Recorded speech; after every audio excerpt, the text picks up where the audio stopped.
Hey everybody, welcome to Alum House Sound. My name is Dave, and today we're running a quick little live session to answer a question that I got recently, which was, hey, when you set up to run sound, you're at your venue, what is it that you do kind of step by step? Would love to hear what it is that you do anytime that you're going to be running sound. And so today I thought I would just jump onto a quick live broadcast here at the end of the week and take an opportunity to kind of run you through what I'm going to do. Now, this coming weekend, I get to run sound at my church, and so this is exactly to the T of what I'm going to be doing. So I figured I'd just kind of bring you guys in kind of behind the scenes, if you will. A lot of people will watch these videos and get recommendations based on what I'm doing or talking about. They might end up coming in and seeing different settings. Maybe we're emailing back and forth and I'm making recommendations about what to do.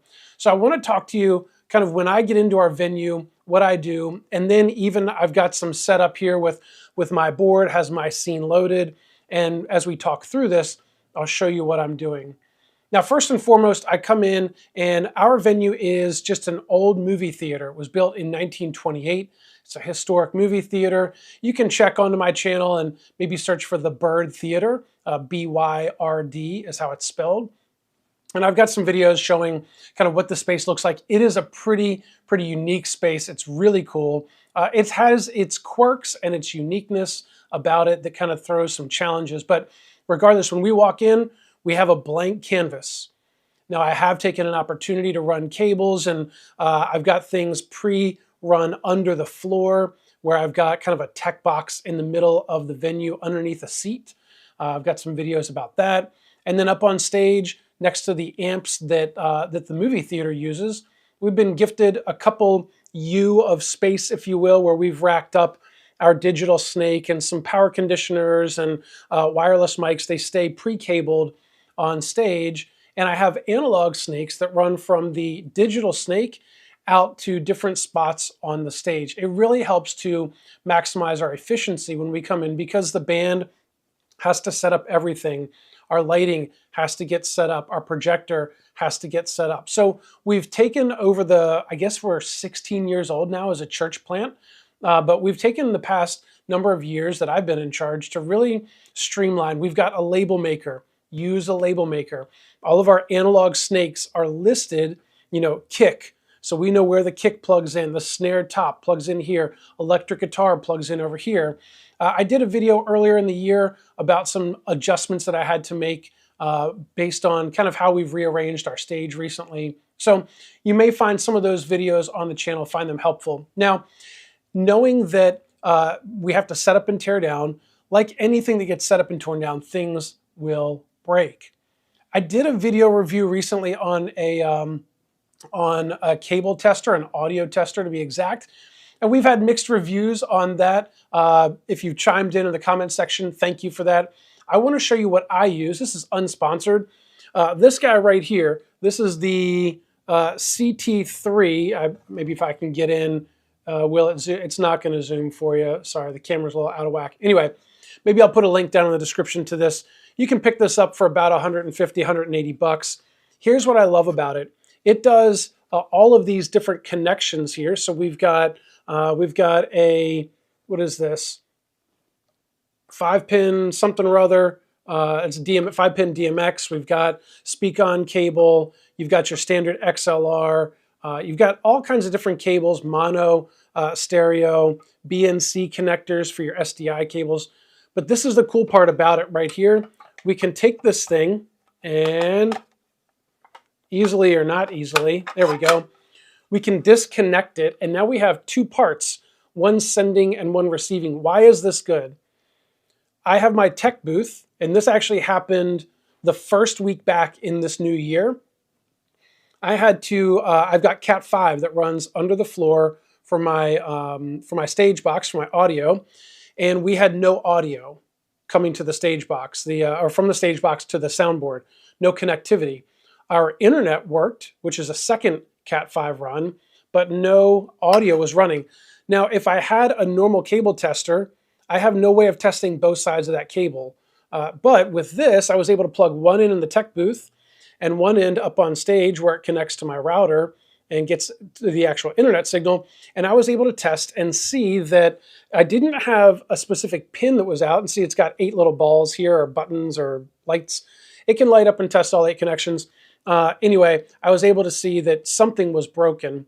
Now, we did take our internet connection and swap that in place of the audio connection, confirmed that it didn't work, and was able to make a workaround by taping an aggressively long Cat5 cable on the floor. Anyway, we're not here to talk about that.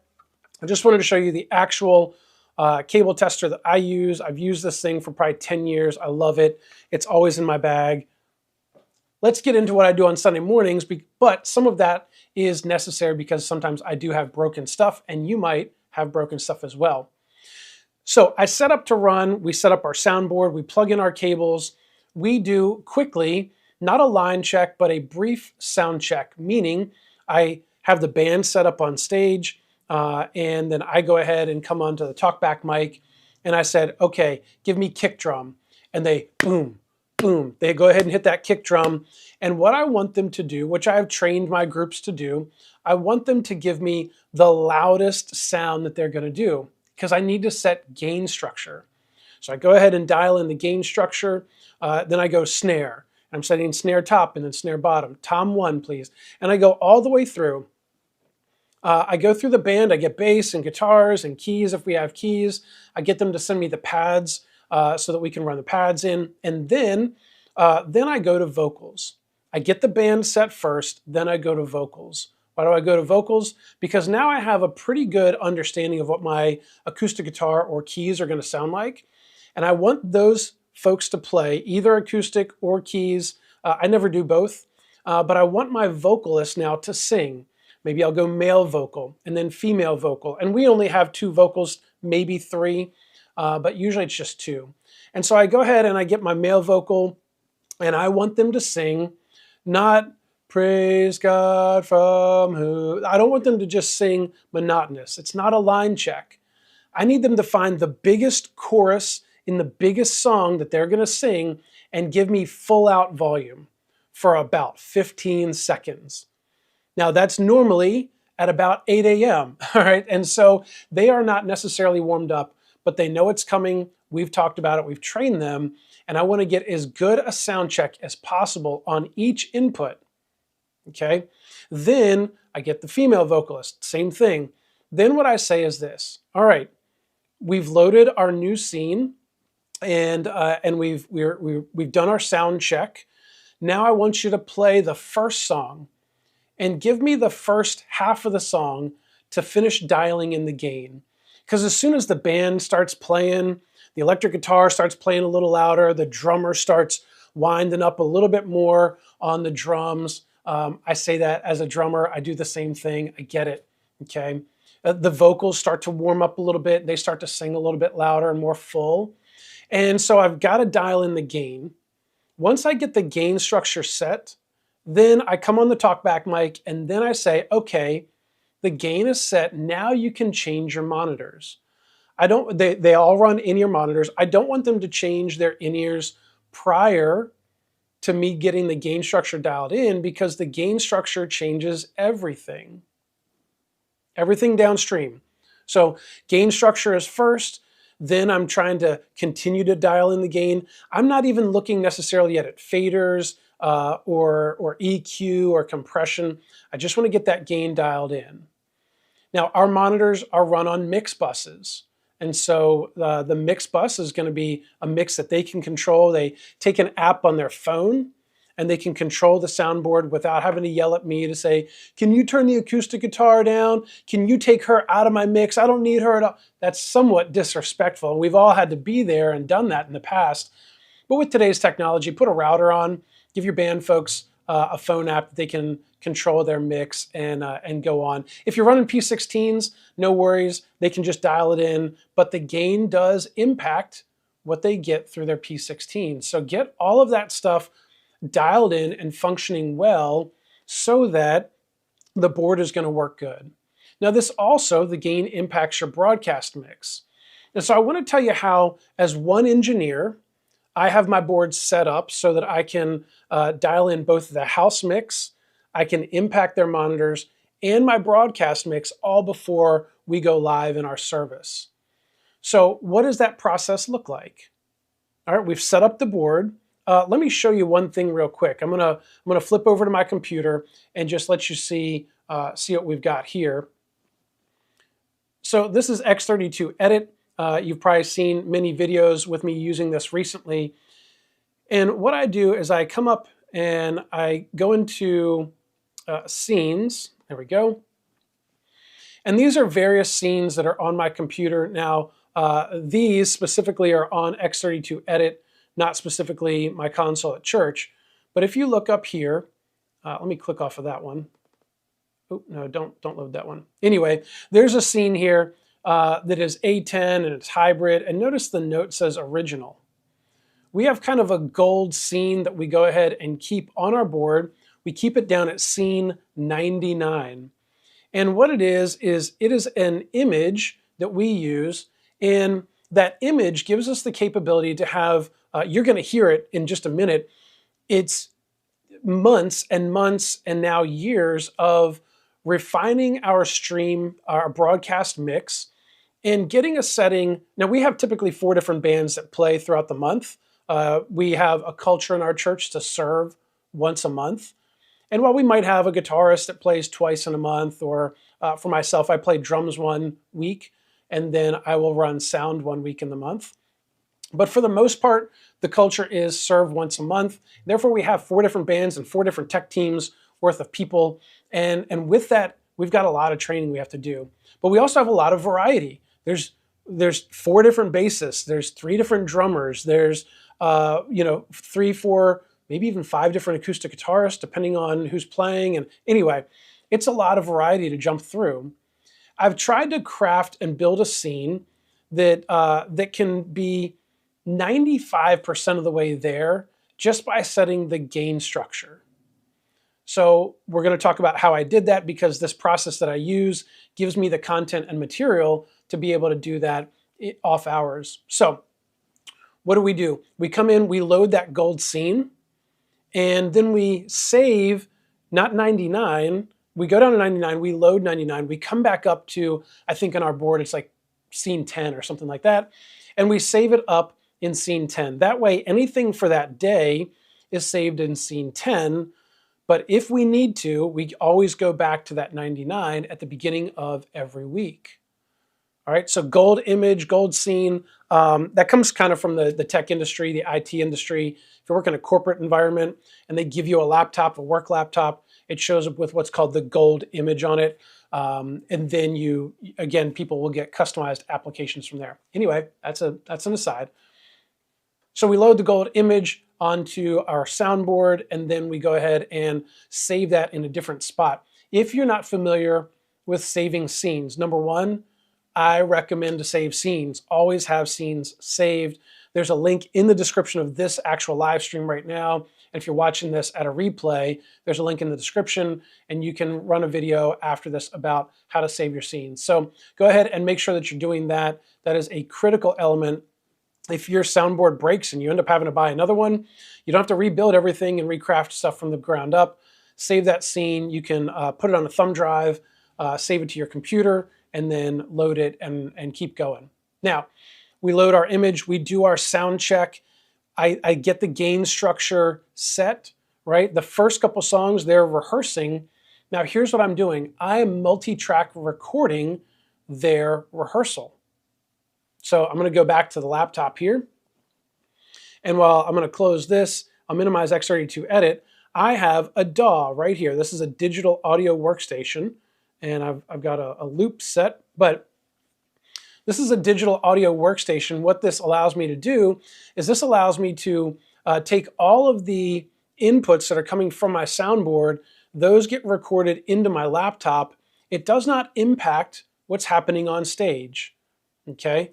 The house sound is happening, everything in the PA is happening, the band is playing, they've got their monitors. I'm just discreetly recording into my laptop so that I can reuse these tracks. Now, I use them in multiple different ways, but we're going to stay focused on just the Sunday morning experience. So with that in mind, I'm recording my tracks into my DAW, Digital Audio Workstation, so DAW. I'm recording them here, and they're just happening. They're recording all the mess ups, all the little stops and conversations, and all that stuff is happening, and we're recording it all, and that's fine. What I then am doing is I'm making sure that my faders are set and my house sound sounds good.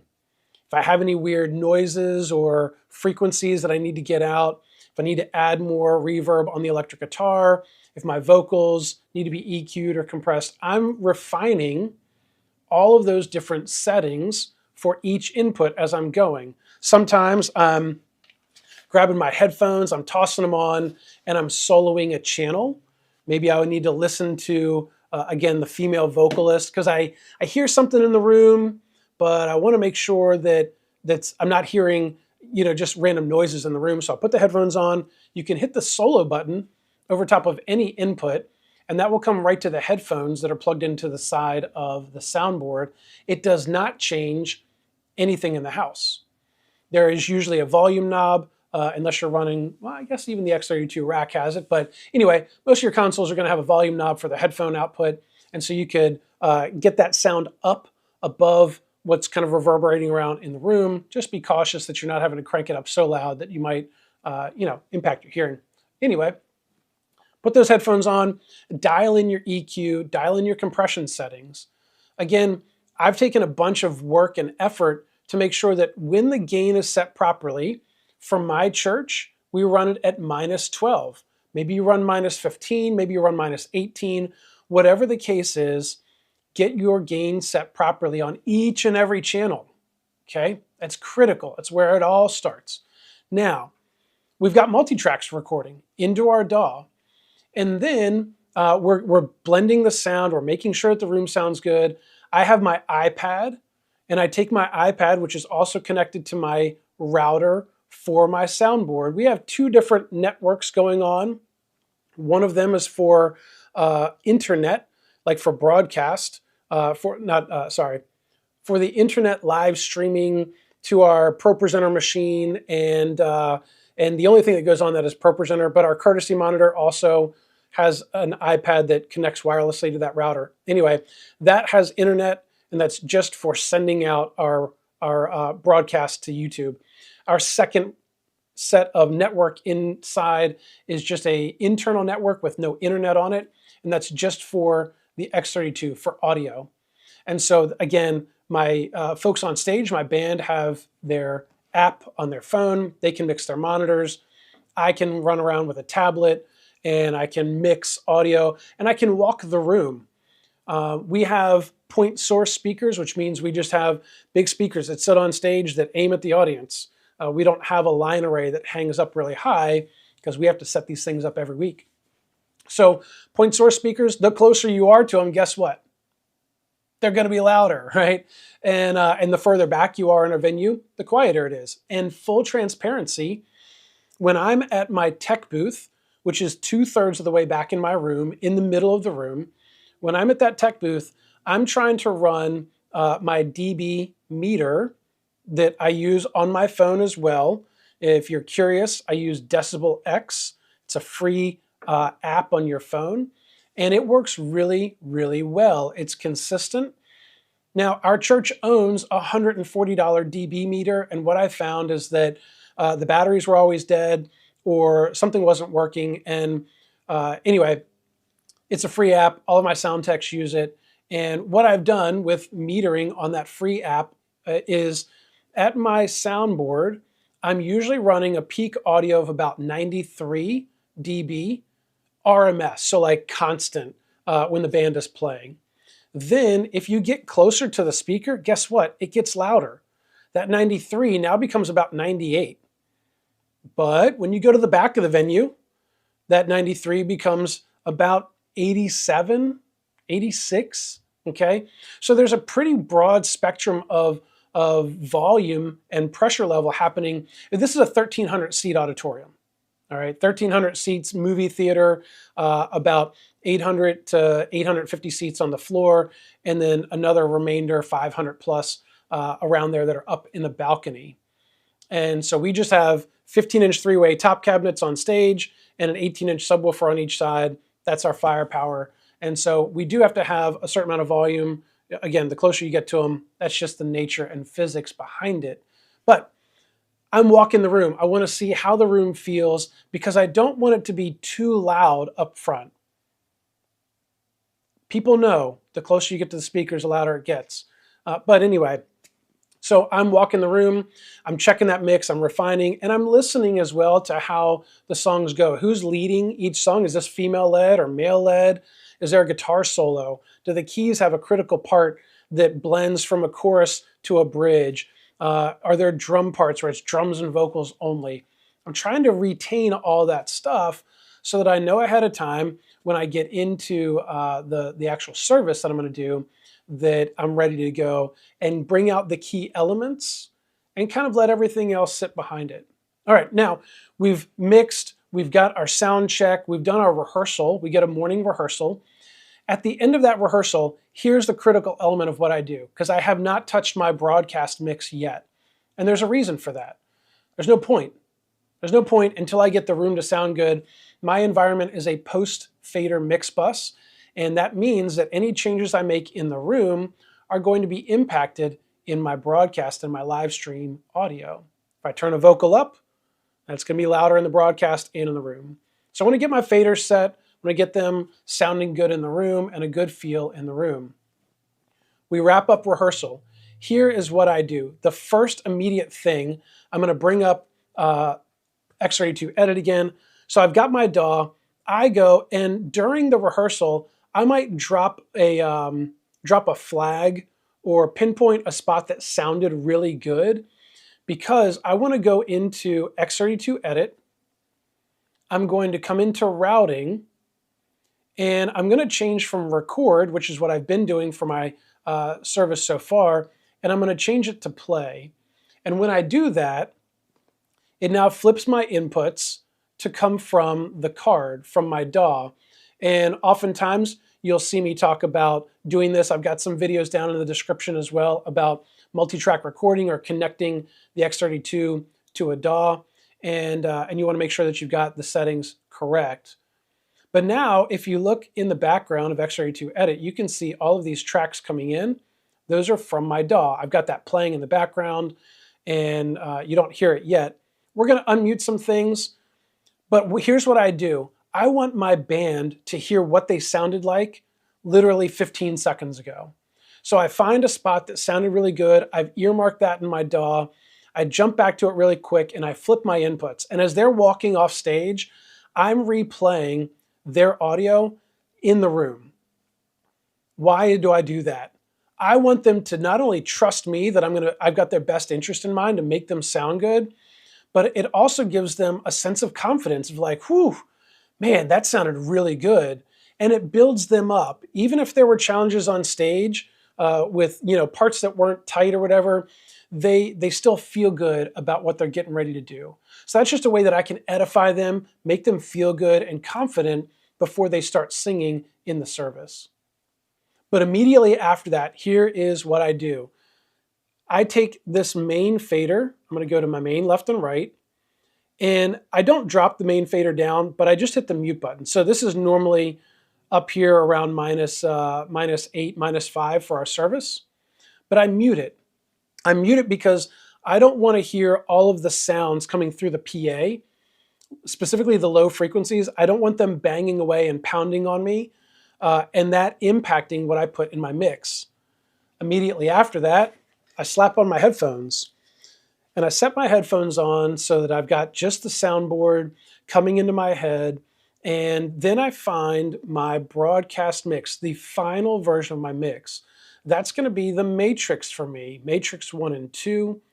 And what I would do in the service, it's going to be different right here, but in the service, in my venue, I'm going to hit the solo button, and that's going to take my broadcast mix, which goes to a mix bus. It gets some effects added on. It goes to the Matrix. It gets some limiting, and then it comes out to my broadcast into my video switcher, and I can now hear that in my headphones. So this is what I do. We're going to listen to it. This is no change except for setting the gain. Again, this is like 95% of the way there. Let's just unmute these mute groups and see what this sounds like with this little loop going on. There's, at the beginning of the spot that I found, there's electric guitar solo, and then it comes into the vocals again. So here we go.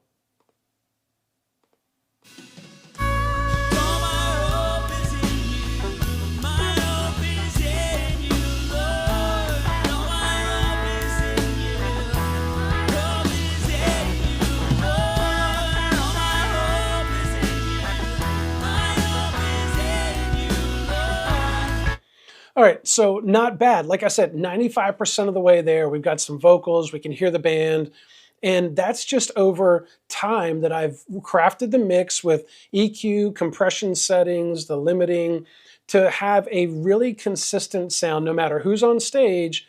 And I can tell my most junior sound techs, listen, get the gain dialed in right, and you're gonna be 95% of the way there. But here is what I do specifically.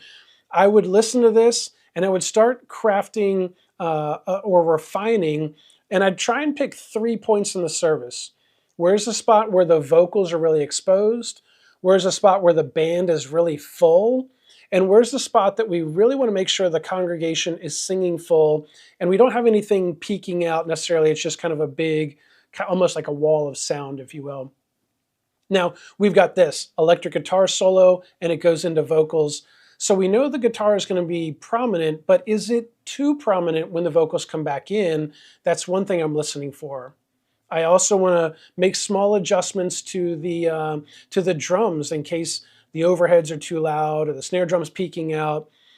Pay attention to the bass guitar. Kick drum and bass guitar can quickly overtake your mix. And then finally, are there any auxiliary sounds or reverbs or delays that maybe we need to fine tune or adjust for the week? And I do this within about 6 minutes of time as soon as the band finishes. So let's just do that real quick. We're not a full 6 minutes, but here we go. I'm going to unmute this, listen to it, and maybe mention what I'm going to go change. So electric guitar automatically a little bit too loud for me, even though it's a solo.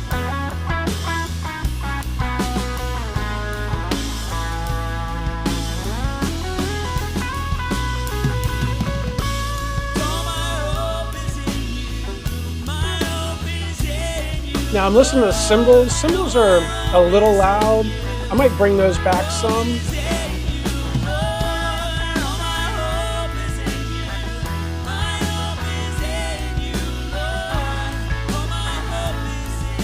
Now this is the next thing I do. I'm going to mute bass and kick drum. And I'm going to add one in at a time. I'm going to add in the bass guitar and see how much space does it take up. Now let me mute that and listen to my kick.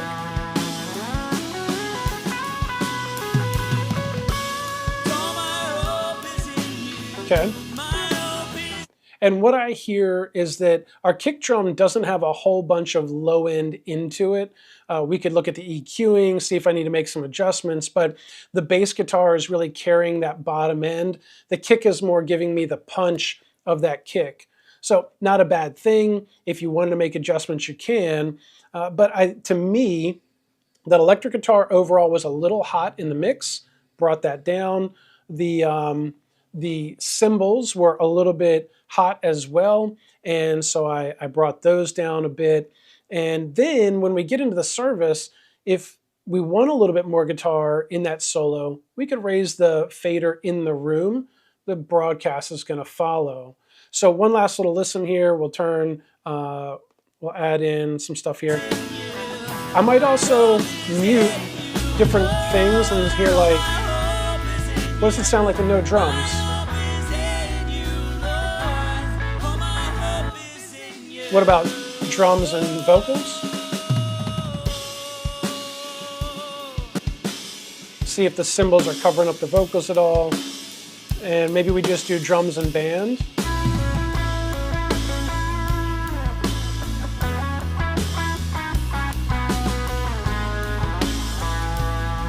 Might even pull that back a little bit more still.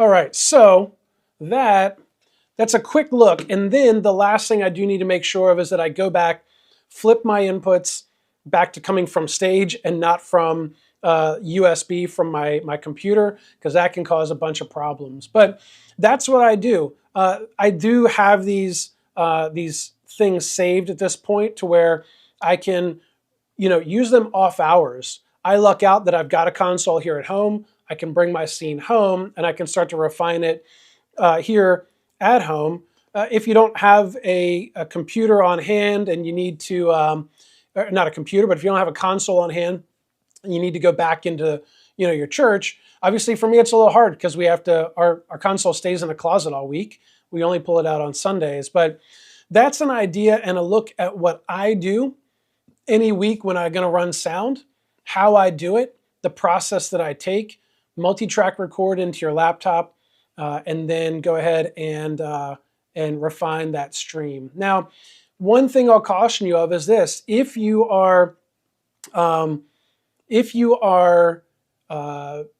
not getting a pre-service rehearsal, maybe you don't get a midweek rehearsal. If you get a midweek rehearsal, let's say that. If you get a midweek rehearsal, you can run some tracks, make those recordings, and then you can go ahead and run those tracks back through the console when people leave, make some refinements, but keep in mind on Sunday morning, it's a different day. People ate different food. They might have, had a strong discussion or an argument with their kids on the way into church.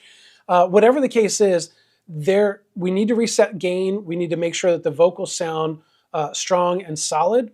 And we want to make sure that that is a good, even sound every time before you run. Now, if you don't have a midweek rehearsal or pre-service rehearsal and you literally go in blind every week, do yourself a favor. Make sure you get good, really good at setting gain real fast.